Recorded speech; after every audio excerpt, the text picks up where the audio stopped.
2021 brought exciting changes to many of our 41 spaces, thanks to our Building the Next Generation Library initiative. See what we accomplished in year 3 of our 10-year facility master plan. Anderson. At Anderson in 2021, we did a refresh of the branch, which actually started back in 2019 when we had listening sessions with the community and heard what kind of things that they'd be interested in seeing in their location. We removed that big circulation desk that was a huge barrier to customer service. And now we can quickly get to our customers from the desk.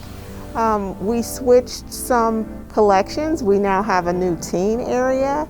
So the teens really do have a dedicated space now with room to move around.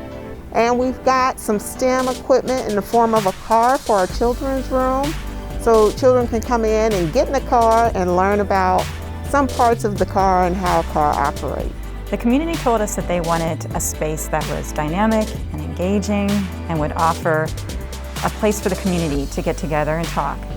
They also wanted areas that were specifically delineated for children and teen and adults. But at the same time, they wanted quiet space and noisy space.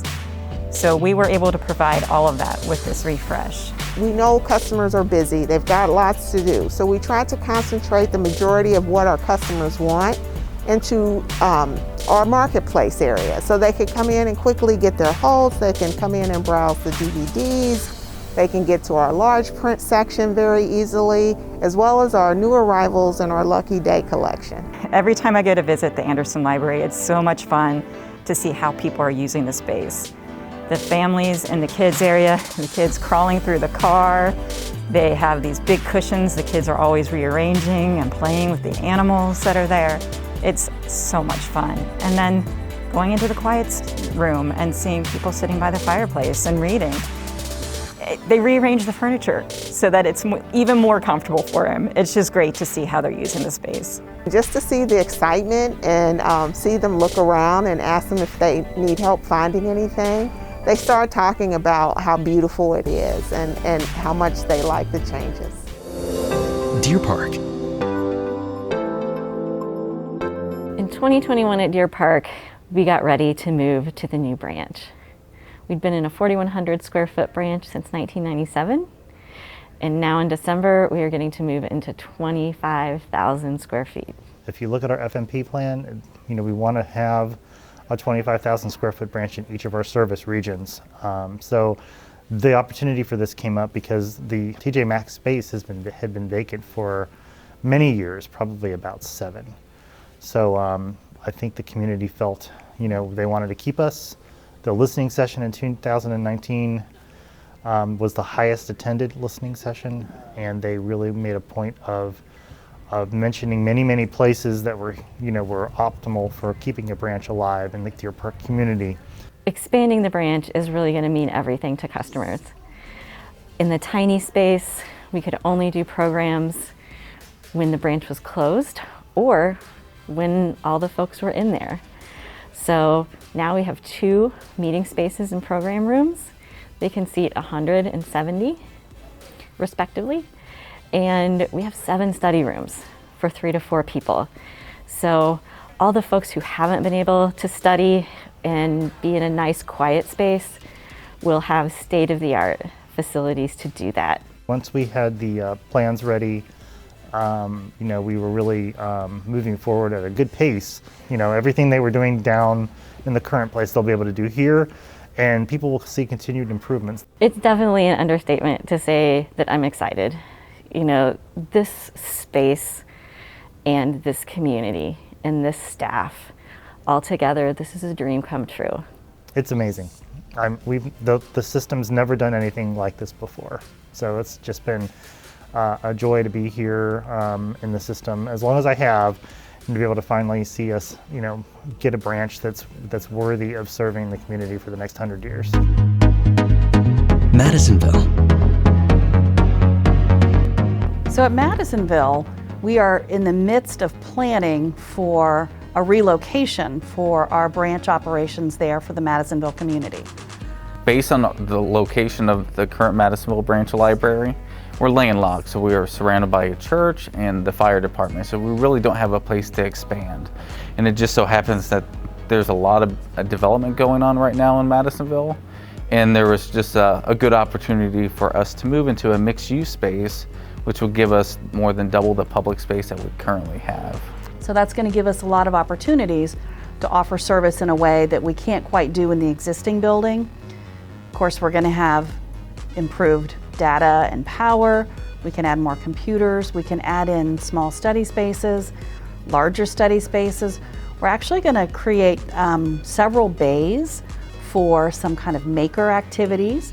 So these are going to be spaces that are dedicated for certain equipment that we can put in there, and then we can change out and update it, as we progress through the years, as technology changes and improves, we can add different kinds of maker equipment in there. One of the biggest concerns right away is, are we tearing down the current building? And the answer to that is no. For the time being, we're going to hold on to it, and I think that provides a lot of reassurance for the community that we're not just selling it right away. We're not going to tear it down.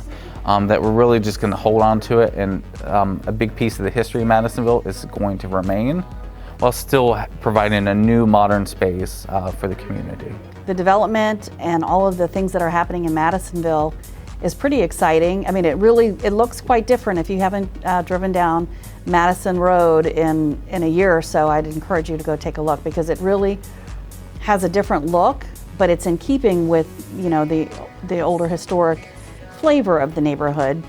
It's sort of bittersweet.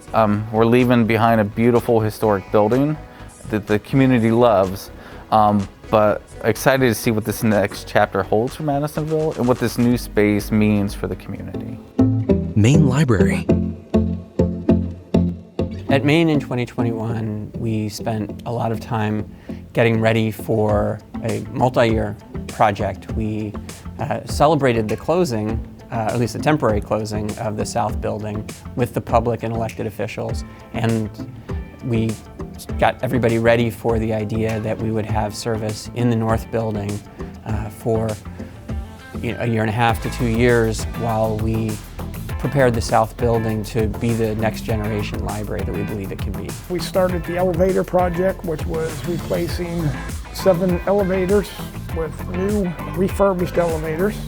We replaced all the systems in the elevators. The cabs will all be new cabs, new surrounds. We also started the skylight project, which you can see that we closed off part of the street for this project. Scaffolding went up, and the old skylight was removed. Our customers made it really clear that as good a library as we are, and as important as the Main Library is to our system, we have an opportunity to really go beyond what we've traditionally offered and create a next generation library in the South Building with accessible stairs, with exciting Cincinnati stories about our own history and our own genealogy. We have an opportunity to create a multi-generational branch experience on that first floor. We have a chance to create meeting rooms and other more private spaces on the second and third floor of the building. So we are really expanding our reach, and as well as making business opportunities more available and technology opportunities more available by creating what will ultimately be a technology-focused North Building. So we also this year removed the walls to the children's garden, redid the plantings out there, added some new sidewalks and landscaping and a feature wall. So this will give better access. Will be an open concept. It is not closed off, so it's completely open garden-like facility to the North Building. The South Building Plaza needed to be repaired. We had massive leaks in the foundation there. We needed to do that repair. In the meantime, we wanted to open up access to that building, change the entrance to be much more patron accessible. What the customers can experience when all of this is done, when the construction is complete, is a phenomenal entryway on the south side of the building that will really open up the library to all of our community to really live out the idea of minds of all kinds as customers walk down Vine Street. They can also expect, as soon as they walk in, to understand how to get to the upper floors of the building. There will be a social stairwell as well as an additional stairwell that will take them all the way up to the second and third floors. They wanted the library to feel more welcoming, more engaging. They wanted technology to be easy to find. They wanted meeting spaces, and we'll be able to provide that for them. I'm very excited. I think it's going to look awesome when we're done. I can't imagine being more excited about anything in my entire career. This is a once-in-a-lifetime opportunity, not just for library staff, but truly for the community. It just doesn't happen that often that you get what is essentially a brand new library, and they are getting 500,000 square feet of renewed experience and hundreds of thousands of square feet of brand new experience, both inside and out. Mariemont. In 2021 at Mariemont, construction began on the skylight over our patio. This skylight is going to allow the patio area to be basically a 3-season room. It's going to allow us to have a programming space that's outside, in the fresh air, 3 seasons of the year, and cause less disruption in the branch itself when we have programs, especially for children. One of the things that we decided that Mariemont really needs, since they do not have a meeting room, they need a more flexible space to hold larger programs, and the way to make that happen is to get mobile shelving. So the decision was made as we were working with our fiscal office and with Eric Pennington, the branch manager, is that we should try to exchange out the old shelving that was from the original to the branch in the early 70s. The shelving in the children's room is very outdated. It's also very mismatched and not built for the size of children's books. So the new shelving is going to make not only the space more attractive, but it's going to make it more browsable for patrons and for children. It's amazing how quickly they're moving on this one. I mean, it's December. They didn't really start till November, and I think they said they'll have it done maybe by the end of January. So it's pretty amazing how quickly this project's moving. We're all pretty excited about it, and the community as well. We have the mock-up in the branch, and people are very excited to see what that's going to look like when it's done. They're excited to watch the progress. So that's kind of a thing. When patrons come in, they want to look out the door to see what they're doing and where we're at with it. So it's going to be a neat space. Price Hill. In April of 2021 at Price Hill, we reopened our beautiful historic Carnegie Branch Library with a large renovation and expansion project. It was just an amazing experience to see our customers come back and just be excited about the space and experience all the plans that we put forth over 2020 into the beginning of 2021. Essentially what we did was keep the old building and wrap around it. So we reoriented the entrance to be what used to be the back from the parking lot, so people can drive up, park very easily in our nice new paved lot, walk in an accessible entrance, and they come in to the ground floor where service is. We've retained the upstairs, and upstairs we have some really, really nice meeting space where we can accommodate probably some of the largest groups that we can seat at the library. We've got small study rooms, we've got a wonderful, what we call the messy room, and in the messy room we can have after school snacks or kind of craft projects that tend to get a little bit sloppy or messy. There's appropriately sized sinks for children to wash up. So we've really changed the way the community can use the library to reflect the way they want to use the library. It's nice that we were able to keep the outside looking relatively the same, which I feel like looks great on Warsaw Avenue. When people are driving by, many people say like, oh, we didn't know that anything changed because we didn't come to the front. And I said, yeah, it's kind of like a merging of the old and the new, where you come from the old and you're coming into the new while you're coming back to what used to be the back of the building. And then the inside, it's a little unrecognizable until you get into meeting room 209 and meeting room 212. That's where you see where the original branch was. It's just beautiful. I used to work there for 4 years, coincidentally, and when I go back there, it still feels the same but better, and I couldn't be happier for that community to have that library branch. Now that we're having the meal programs and our regular programming, the kids are feeling right at home again. Walnut Hills. So at our Walnut Hills branch library in 2021, we continued with our planning efforts to organize and prepare for another renovation and expansion of another beautiful old historic Carnegie branch library. We were lucky enough to be able to acquire land right next to the branch, and so we were able to expand the library. So we're going from about 5,000 square feet of usable space to right around 20,000 square feet of space. So we are quadrupling our space. We'll have quite a few meeting rooms, study rooms on the main level, and then we'll have a very large auditorium that is actually original to the building on the lower level that will be made accessible and usable again.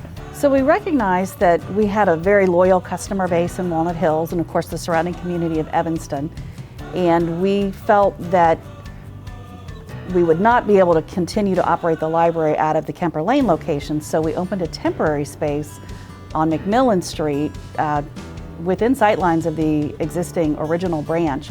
So right now we've got service operating out of an old storefront, which is cute and cozy and charming, and we're still seeing lots of our neighborhood regulars there who use that facility to come in and get books and movies and access printing and scanning and faxing. So it's really important that we're still there, that we still have a presence in the neighborhood, but we know our customers can't wait for us to be finished with our project and move back in on Kemper Lane. This community absolutely loves the library, and we're so grateful for our community support, and to be able to have a library that truly serves this really great community will be absolutely fantastic. That it will be accessible to everybody that comes in. If you want to use the library, you can come in, and so that's just amazing. We also added drive-thrus at our Delhi and Sims branches. That brings us to 7 libraries with drive-through service. And the North Central branch had a heating and cooling system upgrade. Also in 2021, we excitedly announced our relocation in Forest Park. A brand new 25,000 square foot next generation library will be built at 600 North Lind Boulevard. We have been hard at work during the last 2 years, upgrading, renovating, and improving many of our facilities. If you haven't had a chance, please stop by one of our renovated or improved facilities to see all that we're doing, and I can promise you there's more to come.